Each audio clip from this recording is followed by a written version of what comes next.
ခင်တာစက်ရုပ်ကြီးကိုနာမည်ပေးလိုက်ပြီးတော့ဘလို့မောင်းမယ်ဘယ်သူမှမသိတဲ့အချိန်မှာခါဂျူကြီးကစက်ရုပ်ကြီးစီကိုဦးတည်ပြီးတော့လာနေပါပြီခင်တာလမ်းညွှန်စာအုပ်ကိုဖတ်လိုက်အောင်မယ်လို့ပြောလိုက်ပြီးတော့ဖတ်နေရင်အိုင်ဝါတို့ကစိတ်မရှိတော့မို့လို့ကြိုက်တဲ့ခလုတ်တစ်ခုစီကိုနှိပ်ကြမယ်လို့ပြောလိုက်ပြီးတော့နှိပ်လိုက်ကြတဲ့အချိန်မှာပေါက်ရရတွေဖြစ်ကုန်ပြီးတော့အိုကာရုံကြီးကစက်ရုပ်တွေကနေထွက်သွားပါတယ်ခင်တာလမ်းညွှန်စာအုပ်ကိုအသေးအံဖတ်နေပြီးတော့မောင်းတန်လေးကိုတွေ့သွားတာမို့လို့မောင်းကြည့်လိုက်တဲ့အချိန်မှာစက်ရုပ်ကြီးကမြေကြီးပေါ်ကိုလဲကျသွားပြီးတော့ကန်ခံလိုက်ရတာမို့လို့လေကြီးကပွင့်သွားပါတယ်ခါဂျူကြီးကစက်ရုပ်ကြီးကိုအမီးနဲ့ပတ်ပြီးကျုံတော့မဲ့အချိန်မှာစက်ရုပ်တွေကနေထွက်လာတဲ့အိုကာရုံရဲ့ထိုင်ကုန်ကနေလေဒီထွက်လာပါတယ်အိုကာရုံကဗတ်တယ်လဲမှာထိုင်ကုန်ကပတ်ကိုချိုးဖို့လုံးနေပြီးတော့နောက်ဆုံးမှတော့မြေကြီးပေါ်ကိုရောက်သွားပါပြီခိုင်ဂျူကြီးကစက်ရုပ်တွေကနေထွက်လာပြီးတော့ပျော်နေတဲ့ EVL ကိုခြေထောက်ကြီးနဲ့နင်းလိုက်ရင်ပဲ EVL ကပြန်မလိုက်တာမို့လို့လဲကျသွားတဲ့ခိုင်ဂျူကြီးရဲ့အရှိန်ကြောင့်အောင်ဝဲခံနေတဲ့ EVL ကလွင်သွားပြီးတော့အိုကောင်နဲ့ချမယ်လို့ပြောနေပါတယ်ဒါပေမဲ့စက်ရုပ်ကြီးကိုကျုံနေတဲ့ခိုင်ဂျူကြီးကိုမြင်သွားတဲ့အချိန်မှာတော့အဲ့ကောင်ကြီးနဲ့ချမယ်ဆိုပြီးဖြစ်သွားရပါပြီဒီတစ်ခါပဲချပြီလို့အိုကာတော့က EVL ကိုပြောရမယ့်အချိန်မှာခိုင်ဂျူကြီးကခြေထောက်ကြီးနဲ့နင်းလိုက်ရင်ပဲစက်ရုပ်ကြီးကတားလိုက်ပြီးတော့နောက်ဆုံးတော့ဒီစက်ရုပ်ကြီးကိုဘလို့မောင်းမယ်ဆိုတာကိုသိသွားပြီလို့ခင်တာကပြောနေပါတယ်အဲနောက်မှာတော့ခင်တာကနာနိုတုံးတွေကိုစိတ်ကူးနဲ့ပြန်ဆူးလိုက်တာမို့လို့စက်ရုပ်ကြီးကအကောင်းတိုင်းပြန်ဖြစ်သွားပါတယ်စကားလာများနေရဲ့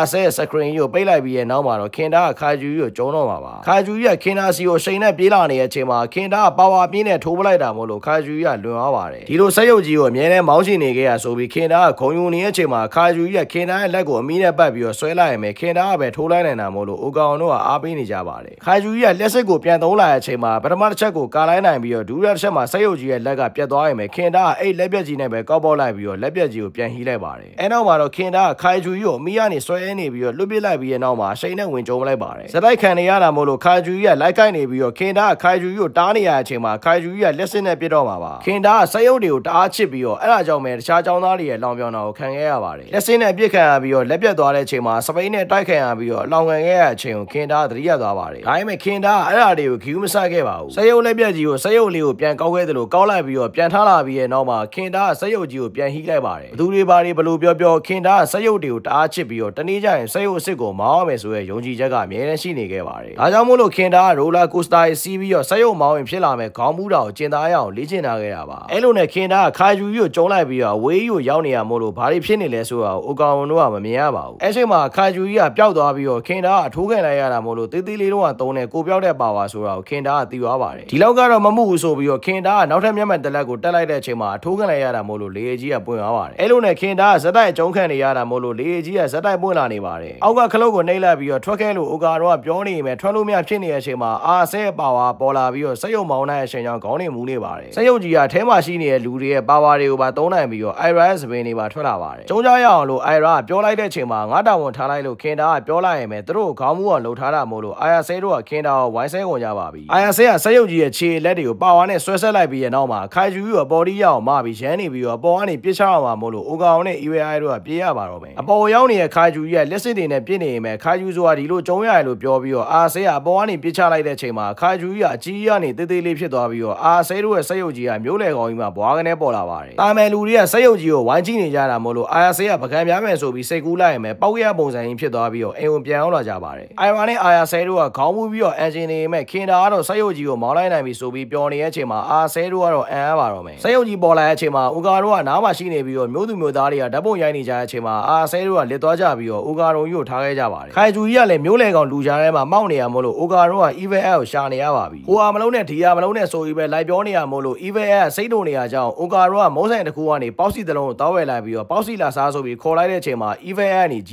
းပြန်ဖြစ်သွားပါတယ်အိုကာတို့ကချင်းလေးတွေကိုရှင်းပြလိုက်ပြီးတော့နှစ်ယောက်သားခိုင်ဂျူကြီးကိုထမ်းပြေးကြတဲ့အချိန်မှာထူးဆန်းနေတဲ့မျိုးသူမျိုးသားတွေကနောက်ကနေလိုက်လာကြပါတယ်ဒီကောင်ကြီးကဘလို့ခိုင်ဂျူမျိုးစားဖြစ်မလဲဆိုတာပြောနေကြရင်လည်းပဲကြီးနဲ့အိုကောင်တို့ကအင်ဝန်ပြန်အောင်လာကြပါတယ်အတုံးမကြတဲ့နှကောင်ပြန်အောင်လာကြပြီလားလို့ခင်တာကပြောနေတဲ့အချိန်မှာအိုကာတို့ကခင်တာကိုချီးကျူးလိုက်ပြီးတော့ဒါကဘာမှမဟုတ်ပါဘူးလို့ခင်တာကပြန်ပြောလိုက်ပါတယ်အာယာဆင်းနဲ့အိုင်ရာအစင်ပြေးလာလို့အိုကာတို့ကမေးလိုက်တဲ့အချိန်မှာပြေးပါရဲ့လို့ခင်တာကဖြေလိုက်ရမယ်တကယ်တော့အာယာဆဲတို့ကပိုးဆိုးပတ်ဆက်အန်နေကြတာပါအိုကောင်တို့လူစုကကဘာကြီးကိုခိုင်ဂျူရဲ့ရန်ကနေကာဝယ်နေကြလားလို့ခင်တာကမေးလိုက်တဲ့အချိန်မှာအိုကာတို့ကအကြောင်းစုံရှင်းပြလိုက်ပြီးတော့အဲ့ဒါဆိုရင်သူ့ရဲ့ပါဝါကိုငားပေးမယ်လို့ခင်တာကပြောလိုက်ရမယ်မလိုပါဘူးလို့အိုကာတို့ကပြန်ပြောလိုက်ပါတယ်ဒါပေမဲ့ကြီးတို့စိတ်နှခွဖြစ်နေပြီးတော့ယူနေတဲ့ကောင်တော့မယုံကြည်နိုင်ဘူးလို့ခင်တာကပြောနေတဲ့အချိန်မှာခိုင်ဂျူရဲ့ပါဇက်ကိုသွားဖြဲကြည့်ရဲ့အိုကာတို့ကအထဲမှာလူတယောက်ရှိနေတာကိုသိသွားပါတယ်လူတယောက်ကိုစားတာအများလားကြီးလိုက်လို့ခင်တာကကြီးကိုပြောလိုက်ရမယ်ကြီးကမကြည်ရဲပါဘူးအဲ့ချိန်မှာအိုကာတို့ကဇစ်လေးတစ်ခုကိုတွေးလိုက်ရတာမို့လို့ဖွင့်ကြည့်လိုက်တဲ့အချိန်မှာစော်လေးတစ်ပွေကိုတွေးလိုက်ရပြီးတော့ခိုင်ဂျူတွေကစော်လေးကနိုးလာတဲ့အချိန်မှာအိုကာတို့တွေ့ရပါတယ်အားရအောင်အမ်ဘီရဲ့နောက်မှာအိမ်ကြီးကိုပြန်ပြင်ပေးပါအောင်နာဘူးကောင်လို့ပြောနေရဲ့အာဆေးကအိုကာတို့ဆွဲနှမ်းနေရဲ့စော်လေးကိုတွေးလိုက်ရတာမို့လို့အိမ်ထဲမှာရှိနေတဲ့အိုင်ရာနဲ့အတူအိမ်ကြီးကိုပါဖောက်ခွဲပလိုက်ပါတယ်ငိမ့်ချမ်းစွာနာယူ မျိုးပါချောမောလာပါတဲ့စစ်တဲ့တော်လေးအိုင်ရာဒီစော်လေးရဲ့နာမည်ကဗာမိုလာလို့ခေါ်ပြီးတော့ season 3စမှာအာယာဆေးကဗာမိုလာကိုပြေးကျုံတော့မှာပါဗာမိုလာကတခြားဂျိုကနေလာတာဖြစ်ပြီးတော့အာယာဆေးတို့ရဲ့စကားကိုနားမလဲသူတို့ပြောလဲမပြောတတ်ပါဘူးအဲ့လိုနဲ့ဒန်တာတဲ့ season 2ကတော့ဒီမှာပဲပြီးသွားပါတယ်ကြီးစုအားပေးရတဲ့အတွက်အားလုံးကိုကျေးဇူးများကြီးတင်ပါတယ်ဒါ spoiler မဟုတ်ဘူးနော်